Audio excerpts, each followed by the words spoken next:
$2 million. That's what 20 years of your life is worth, apparently. 20 years of 6 a.m. starts and missed birthdays and concrete dust under your fingernails. He took it, all of it. My retirement, my kids' college fund. Every nickel I ever earned that didn't go to keeping the lights on. So I took something from him. My name is Harold Prescott, Harold Gene Prescott. I'm 83 years old. I've been in Coleman Federal for 22 years come April. I got these big hands, always had them. My daddy had them too. Hands built for laying tile, pouring concrete, pulling wire. 60 years of work in these hands. Funny thing is, they don't shake. 83 years old and my hands are steady as a surgeon's. You'd think that'd be a good thing. It ain't. Most guys my age in here, they got problems. Bad knees, bad eyes. Can't remember what they had for breakfast. Me, I remember everything. Every number, every receipt, every lie Ray Callahan ever told me. And I remember exactly what I did about it, but we'll get to that. Me and Ray Callahan, we go back to 1958. I was 9, he was 10. His family moved in 3 doors down on Braddock Avenue. First day, his mother sent him over with a plate of something, pierogies, I think, or maybe cabbage rolls, don't matter. Point is, that boy showed up at my door with a plate of food and a busted front tooth, and we were friends from that minute forward. 37 years. You know how long 37 years is? That's longer than most marriages, longer than most people keep the same job, same house, same anything. Me and Ray, we had all of it together. We started the company in '81. Prescott and Callahan Commercial Flooring. Had a little garage on Penn Avenue. Not even a real garage, more like a shed with a door that didn't close right. I'd be mixing thin set at 5 in the morning, hands raw from the cold, and Ray would come in with 2 coffees. Always 2 sugars in mine, no sugar in his. Always remembered. We laid our first commercial floor in a dentist's office in Squirrel Hill. 400 square feet of vinyl composite, made $800 and split it down the middle. Ray looked at that $400 like it was $4 million. He said, Harold, we're going to build something. And you know what? We did. By '95, we had 40 employees, warehouses in Pittsburgh and Youngstown, government contracts, schools, hospitals, airports. We put the floor down in Three Rivers Stadium before they tore it down. You walked on our work and you didn't know it, but we knew every tile, every seam, ours. My wife, Carol, she used to say me and Ray were more married than me and her, and she wasn't wrong. I trusted that man with my money, my name, my family's future. I trusted him with everything I had, and he, well, you know where this is going. Let me tell you something. Trust ain't like a light switch. You don't just flip it off. Trust is like concrete. Once it sets, you think it's going to hold forever. And when it cracks, it don't crack clean. It crumbles, takes the whole foundation with it. Ray crumbled my whole foundation. I've told maybe 4 people what I'm about to tell you. My lawyer, the judge, a chaplain, and now you. And I ain't gonna dress it up. November 2003, our accountant, woman named Deborah, sharp as a tack. She pulls me aside after a Tuesday meeting. Says there's discrepancies. Numbers don't add up. Money moving out of the operating account into shells she can't trace. $2,143,000. That's the number she found. I made her check it twice. She checked it 3 times. You know where it went? I'll tell you where it went. Ray bought a house in Naples, Florida. 4 bedrooms, pool, boat dock. Paid cash. Bought his girlfriend, his girlfriend, not his wife. Bought his girlfriend a Mercedes, took trips. Cancun, Barbados, some island I can't pronounce. All on my dime, on Carol's dime, on my kids' college fund. My daughter Melissa was supposed to start at Pitt the next fall. I was going to pay her tuition with money that was already gone. I confronted him, December 12th, 2003, in the office. The same office with both our names on the door.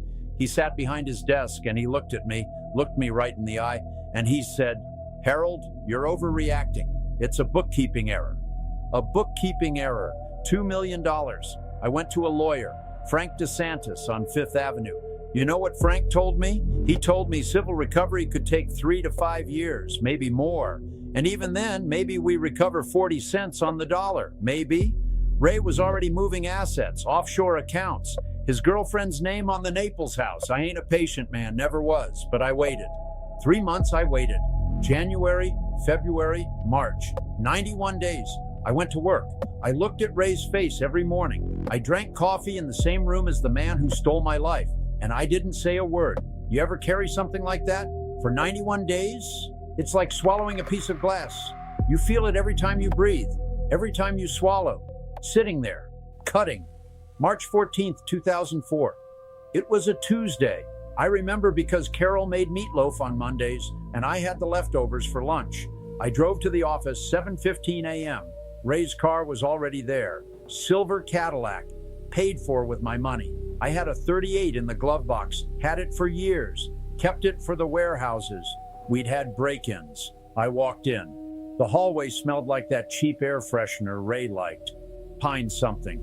I could hear the coffee machine in the break room, dripping. I opened his office door. He looked up. He smiled. He said, "Morning, Harold." I shot him, once, in the chest. He fell back in the chair. The chair rolled into the wall. He looked at me. His mouth was open, but nothing came out. I stood there. The coffee machine was still dripping. That's what I remember. The dripping. I stood there and I listened to his coffee drip into the pot, and I watched him stop breathing. Then I sat down in the chair across from his desk.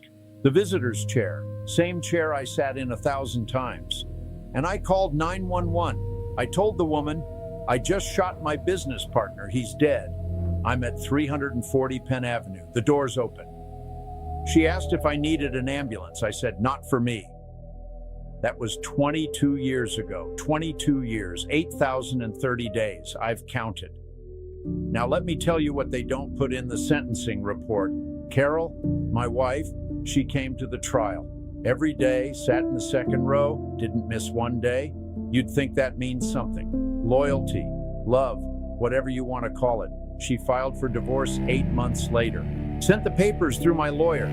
Didn't come to visitation. Didn't write a letter. Just papers. I don't blame her. I took her retirement too, when you think about it. Ray stole the money. I made sure we'd never get it back. My daughter Melissa, she was 19 when I went in. 19. She's 41 now. Got 2 kids I've never held. Boy named Carter, girl named June. I've seen photographs. Carter's got my hands. Big, wide. I saw that in a picture and I noticed it, that's all. Melissa came to visit 3 times the first year, twice the second year, then Christmas cards, then nothing. My son David, he was 22 when I went in. He ain't been once, not once in 22 years. I write him, he don't write back. Last I heard, he moved to Oregon, sells insurance, or maybe it's real estate. I don't even know what my own son does for a living. You know what's strange? I built that company so my kids would have something, college, a house, a start. That's what it was for. All those 6 a.m. mornings, all that concrete dust, it was for them. And now I'm in here and they're out there and we're strangers. The money's gone, the company's gone, Ray's gone, Carol's gone, whole lot of nothing. People in here and they got all kinds of stories. I've heard them all. 22 years, you hear everything. Guys who cry every night, guys who scream in their sleep, guys who talk to the walls, talk to God, talk to ghosts. Me? I sleep fine, 8 hours a night. I close my eyes and I'm out. No dreams, no faces, no guilt crawling up the wall at 3 in the morning. And I know that makes me a bad person. I know that. You're sitting there right now thinking, this man has no soul. And maybe you're right, but let me ask you something. You work your whole life. You build something from nothing. You miss your kids' school plays and your wife's birthday dinner and your own damn health because you're laying floor in some hospital at midnight. And then one day you find out the man you trusted, the man who sat across from you for 37 years, he's been bleeding you dry, nickel by nickel, while smiling at you over coffee. What would that do to a person? I ain't asking what you'd do. I'm asking what it would do to you, inside, in the place where you keep the things you don't tell nobody about. People talk about justice, the courts, the system. Let me tell you about justice. Justice is a ledger book, that's all it is. A ledger book with 2 columns, what you're owed and what you owe. And the world don't always balance it for you. Sometimes you gotta pick up the pen yourself. Now, I'm not saying that's right. I ain't saying what I did was good or moral or justified. I'm saying I did the math. And the math made sense to me. 20 years of my life, my family's money, my kids' future, weighed against 1 bullet on a Tuesday morning, and my hand didn't shake. Ray stole my life first. I just settled the account. You think about that tonight.